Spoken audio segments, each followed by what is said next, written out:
Hello दोस्तों, RBC MPPSC में आप सभी का स्वागत है।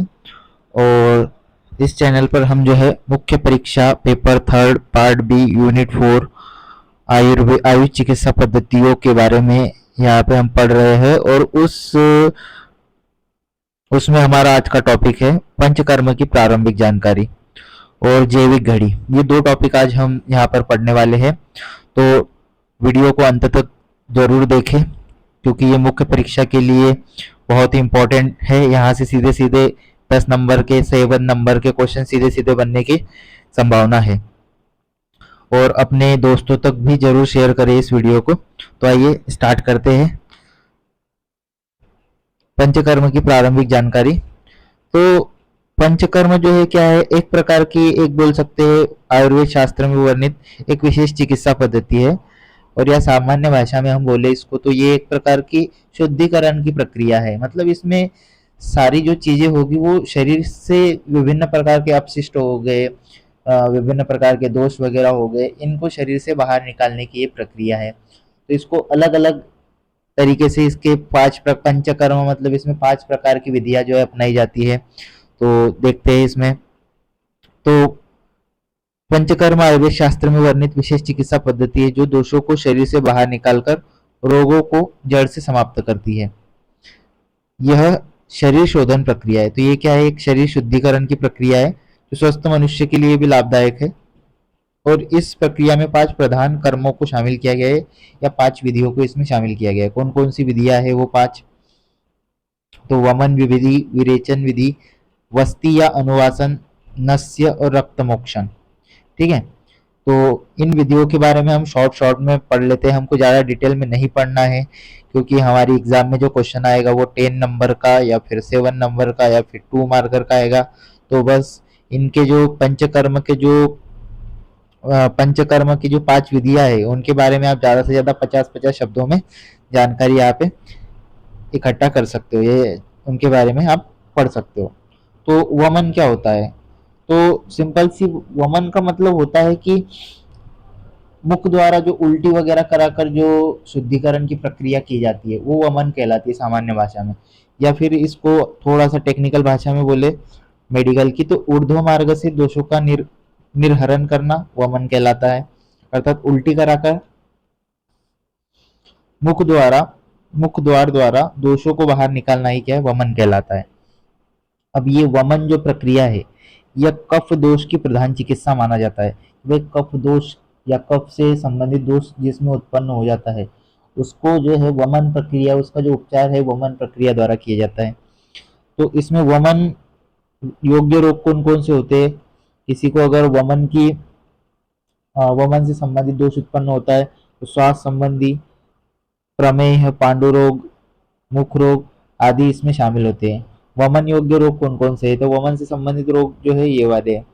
वमन प्रक्रिया के अयोग्य रोगी वमन प्रक्रिया के अयोग्य रोगी कौन कौन से? तो गर्भवती स्त्री को हो सकती है ये, कोमल प्रकृति वाले व्यक्ति को हो सकते हैं, अतिकृष्ट भूख से, बहुत ज्यादा भूख से पीड़ित व्यक्ति को जो है ये वमन जो है हो सकता है। वमन का मतलब है उल्टी वगैरह से जो अपशिष्ट वगैरह है, जो बोल सकते हैं कि दोष वगैरह है, जो उनको बाहर निकाला जाता है, ये वमन कहलाता है। आगे बढ़ते हैं फिर। दूसरा है हमारा विरेचन। विरेचन क्या होता है? और विरेचन मतलब गुदा मार्ग या मल मार्ग से दोषों को बाहर निकालना विरेचन कहलाता है।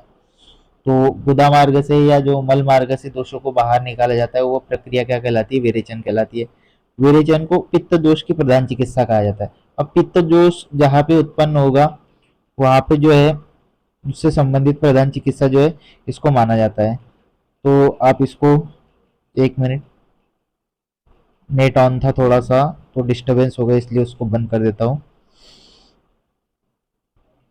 तो देखिए आगे बढ़ते हैं। विरेचन क्या है? तो गुदा मार्ग या मल मार्ग से दोषों को बाहर निकालना विरेचन कहलाता है। विरेचन को पित्त दोष की प्रधान चिकित्सा कहा जाता है। विरेचन योग्य रोगी शूल, अग्निदग्ध, अर्थ, भगंदर, गुल्म, रक्तपित्त। तो विरेचन योग्य रोगी जो है उसमें ये समस्या है, अगर शूल से संबंधित, अग्निदग्ध से संबंधित, अर्श से संबंधित, भगंदर, गुल्म, रक्तपित्त संबंधित समस्या है तो उसको विरेचन के द्वारा आप दूर कर सकते हो। फिर विरेचन अयोग्य रोगी, तव ज्वर, रात्रि जागृत, राजक्षमा आदि। विरोचन अयोग्य रोगी तव ज्वर से पीड़ित है, रात्रि जागृत से पीड़ित है, यक्षमा से पीड़ित है तो भी यह प्रक्रिया आप अपना सकते हो। फिर आगे है वस्ती या अनुवासन क्या होता है। ये बस्ती नहीं है, वस्ती है, तो आप इसको सही कर ले, वस्ती। वस्ती वह प्रक्रिया है जिसमें गुदा मार्ग, मूत्र मार्ग, अप्रत्य मार्ग, प्रणमूल आदि से औषधि युक्त विभिन्न पदार्थों को शरीर में प्रवेश किया कराया जाता है। तो वस्ती एक प्रकार की, अनुवासन एक ऐसी प्रक्रिया जिसमें गुदा मार्ग से, मूत्र मार्ग से आदि से क्या किया जाता है, विभिन्न प्रकार की जो औषधियां है उनको शरीर में प्रवेश कराया जाता है। मूत्र मार्ग तथा अप्रत्य मार्ग से की जाने वाली वस्ती जो है उत्तर वस्ती कहलाती है, तथा प्रण वस्ती जो होती है घाव पर जो हम, घाव के मुख पर जो हम दवा लगाते हैं या उसके द्वारा जो दवा शरीर में प्रवेश करवाई जाती है उसको जो है प्रणवस्ती कहते हैं। तो वस्ती दो प्रकार की, एक उत्तर वस्ती जब मूत्र मार्ग से या प्रत्य मार्ग से जो औषधि या जो द्रव्य जो है शरीर में प्रवेश करवाया जाता है उसको जो है उत्तर वस्ती कहते हैं, और जो हम घाव के मुख से जो दवाई या औषधि हम शरीर में प्रवेश करवाते हैं उसको प्रणवस्ती कहते हैं। फिर आगे है वस्ती को वात रोग की प्रधान चिकित्सा कहा जाता है। बस्ती योग्य रोगी अंग सुप्ति, जोड़ों के रोग, शुक्रशय, योनिशूल इससे संबंधित क्या है बीमारियों में ये की जाती है। फिर आगे है नस्य। नासिका द्वारा जो औषधि दी जाती है, औषधि प्रयुक्त होती है उसे नस्य कहा जाता है। अब नाक द्वारा जो भी औषधि या जो भी द्रव्य जो है शरीर में प्रवेश करवाया जाता है उसे नस्य कहा जाता है। नस्य को गले तथा सिर की प्रधान चिकित्सा के रूप में माना जाता है।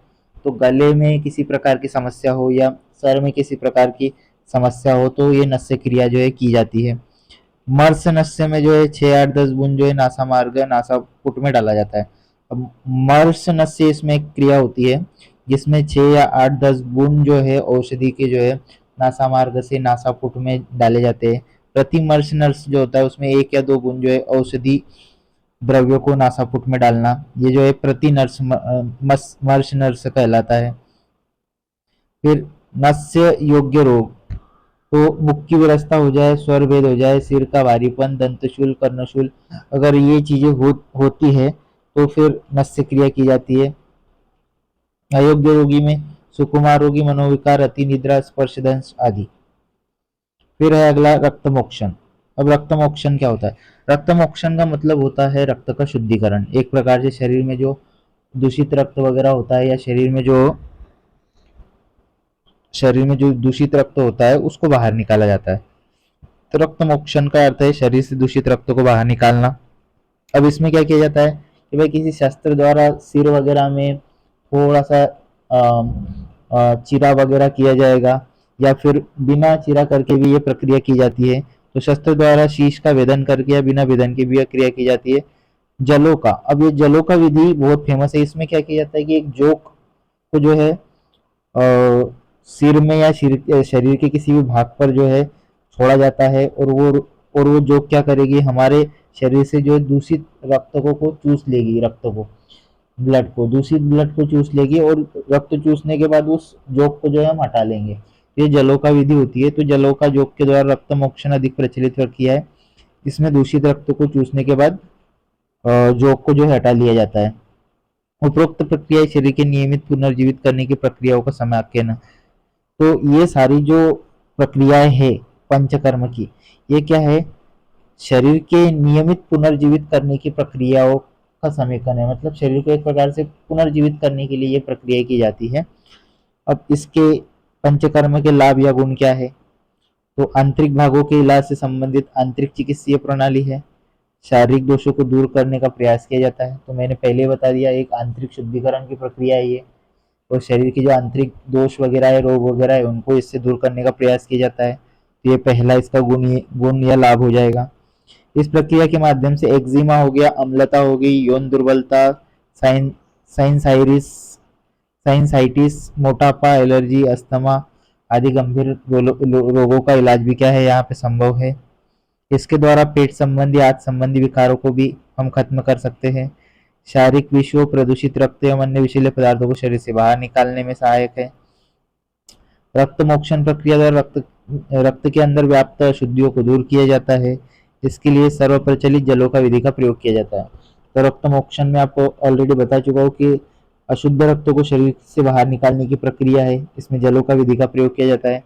यह प्रक्रिया शरीर के असाध्य रोगों जैसे आर्थराइटिस, मधुमेह आदि को खत्म करने और नियंत्रित करने में भी सहयोगी है। तो इसके अलावा देखिए, और शरीर को रोग मुक्त कराकर स्वस्थ जीवन शैली अपनाने में महत्वपूर्ण भूमिका अदा करता है पंचकर्म।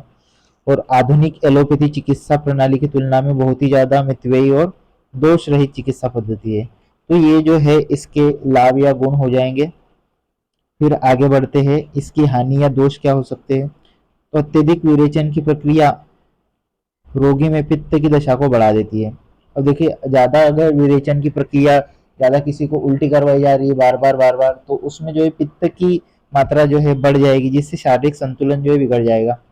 विरेचन और वमन की जो प्रक्रिया है वो प्रशिक्षित डॉक्टर की सलाह पर ही करना चाहिए, अन्यथा इसके जो है गंभीर दुष्परिणाम हो सकते हैं। तो वमन और विरेचन की जो प्रक्रिया है वो किसी आयुर्वेद का जो प्रशिक्षित डॉक्टर है उसकी ही सलाह पर की जानी चाहिए, अन्यथा इसके शरीर पर दुष्परिणाम भी हो सकते हैं, या फिर व्यक्ति को अन्य प्रकार की किसी प्रकार की अन्य समस्याएं भी उत्पन्न हो सकती है। फिर अगला है, यह प्रक्रिया रोगियों में फोड़े, उल्टी, गैस्ट्राइसिस आदि का कारण बन सकती है। कभी कभी व्यक्ति में त्वचा के विकार उत्पन्न कर सकती है। अगला है फिर, यह प्रक्रिया लकवा, गठिया व मानसिक विकारों को दूर करने में सफल नहीं है। तो ये पॉइंट भी याद रखिए आप, ये इसकी कमियां बोल सकते हैं या दोष भी बोल सकते हो आप। फिर निष्कर्ष हम लिख सकते हैं कि उपरोक्त दोषों के बावजूद भी पंचकर्म प्रक्रिया शरीर के आंतरिक संतुलन को बरकरार रखने में काफी सहयोगी सिद्ध प्रतीत होती है। अब इतने सारे दोष होने के बावजूद भी हम बोल सकते हैं कि पंचकर्म जो है शरीर के आंतरिक संतुलन को या शरीर के शुद्धिकरण में और शरीर के संतुलन को बनाए रखने के लिए काफी मददगार साबित हो सकती है। तो ये था हमारा पंचकर्म की प्रक्रिया। अब अगला जो टॉपिक है हमारा इसी में, जैविक घड़ी क्या होती है उसके बारे में भी देख लेते हैं। तो जैविक घड़ी क्या होती है, देखिए एक साधारण सा शब्दों में मैं आपको बता देता हूँ। जैविक घड़ी मतलब क्या है कि हम जैसे आ, सुबह जल्दी उठ जाते हैं, हमको नींद आने लग जाती है, हमको ये आभास होता है कि हमको भूख लगी है, ठीक है, और हमारा भोजन का पाचन अपने आप हो जाता है, ठीक है, ये सारी जो क्रियाएं होती है। फिर हमारा जो तंत्रिका तंत्र है वो जो है मस्तिष्क को जो है जो संदेश भेजे जाते हैं कि हमें कब जागना है, कब क्या निर्णय लेना है, ये सारी जो चीजें होती है वो जैविक घड़ी ही करती है। या हमारे माइंड में या हमारे मस्तिष्क में एक हाइपोथैलेमस क्षेत्र में जो है एक प्रकार की एक ये घड़ी जो है उपस्थित होती है। तो आइए इसके बारे में पढ़ लेते हैं क्या है। तो जीवधारियों के शरीर में समय निर्धारण के लिए एक समुचित व्यवस्था होती है, जिसे हम जैविक घड़ी या बायोलॉजिकल क्लॉक कहते हैं। अब प्रत्येक जीवधारियों के शरीर में समय निर्धारण के लिए एक समुचित व्यवस्था होती है, जिसे हम जैविक घड़ी या बायोलॉजिकल क्लॉक कहते हैं। अब ये क्या है, मस्तिष्क के हाइपोथैलेमस क्षेत्र में स्थित होती है, तो इसे जरूर याद रखें। यह मस्तिष्क में लगभग 20,000 तंत्रिका कोशिकाओं का एक समूह है, जिसे सुप्राचिस्मेटिक न्यूक्लियस या एससीएन कहा जाता है। तो ये जो है मानव मस्तिष्क में लगभग जो है 20,000 तंत्रिका कोशिकाओं का एक समूह है, जिसे सुप्राचिस्मेटिक न्यूक्लियस या एससीएन कहा जाता है। फिर जैविक घड़ी के बारे में अन्य जानने योग्य बातें क्या है, अन्य तथ्य क्या है वो देख ले। शरीर में उपस्थित पीनियल ग्रंथि जो मस्तिष्क के मध्य में स्थित होती है, शरीर की जैविक घड़ी को स्थापित करने के लिए उत्तरदायी है। तो हमारे शरीर में जो है पीनियल ग्रंथि पाई जाती है, मस्तिष्क के मध्य में स्थित होती है, ये शरीर की जैविक घड़ी को स्थापित करने के लिए उत्तरदायी है। जैविक घड़ी आंतरिक व बाह्य दो प्रकार की होती है, जिसमें संपूर्ण शरीर की दैनिक क्रियाएं व नियम दैनिक क्रियाएं जो होती है नियमित और नियंत्रित होती है। मैंने आपको पहले बता दिया कि मानव शरीर की जितनी भी दैनिक क्रियाएं हैं वो नियमित और नियंत्रित जो है जैविक घड़ी के द्वारा ही होती है। प्रत्येक जीव का शरीर जैविक घड़ी के अनुसार ही कार्य करता है। उनमें कार्य क्षमता को विकसित करने, हार्मोन्स व तापमान को नियंत्रित करने में भी जैविक घड़ी जिम्मेदार कारक है। तो मानव शरीर में जितने भी कार्य होते हैं जैविक घड़ी के अनुसार ही होते हैं, और कार्य की क्षमता को विकसित करना हो, हार्मोन को सर्जित करना हो, या फिर तापमान को नियंत्रित करना हो, ये सभी प्रकार के जो कार्य है वो जैविक घड़ी के द्वारा ही होते हैं। मेलाटोनिन हार्मोन मुख्यतः जैविक घड़ी में महत्वपूर्ण भूमिका निभाता है। यह हार्मोन मनुष्य में प्रजनन, व्यवहार, नींद आदि के नियमन में भी सक्रिय भूमिका निभाता है। मेलाटोनिन हार्मोन को अंधेरे का हार्मोन भी कहते हैं। तो जो मेलाटोनिन हार्मोन होता है, मुख्यतः ये क्या करता है, जैविक घड़ी में इसका बहुत ही अहम रोल होता है। ये प्रजनन संबंधी हो गया, व्यवहारिक, नींद आदि के नियमन संबंधी ये महत्वपूर्ण भूमिका निभाता है। इसलिए इसको अंधेरे का हार्मोन भी कहते हैं। अब आगे है फिर, शरीर की प्रत्येक कोशिका को नियंत्रित करने और उसके नियमन संबंधी निर्देश देने का काम जैविक घड़ी का ही है। अब शरीर में की जो प्रत्येक कोशिका है उनको नियंत्रित करने का, उसको नियमन संबंधी उसको निर्देश देने का काम भी कौन करती है, जैविक घड़ी ही करती है। फिर अगला है, सोने से लेकर उठने तक खाना पचाने समस्त शारीरिक क्रियाओं के लिए जैविक घड़ी जिम्मेदार कारक है। तो सोने से लेकर तो उठने तक, खाना पचाने से लेकर तो समस्त जितनी भी शरीर क्रियाएं हैं वो सारी जैविक घड़ी के द्वारा ही नियंत्रित होती है। अब इससे जैविक घड़ी में असंतुलन से क्या क्या समस्या उत्पन्न हो सकती है। तो देखिए, किसी बीती हुई बात या तथ्यात्मक अध्ययन को याद करने में कठिनाई का सामना करना पड़ता है।